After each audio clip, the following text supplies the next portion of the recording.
I got my baby's lights working. So now my wife has 100% functional marker lights. There was no marker light on this side. And we replaced the bulbs, and turn signal worked.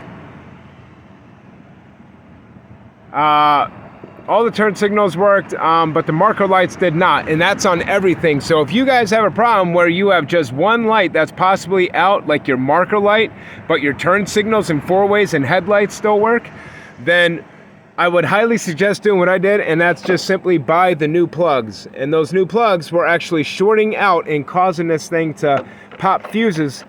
And now, needs to say, the old ones are out and the new ones are in, and everything works great. There's no fast turn signal. Everything works great.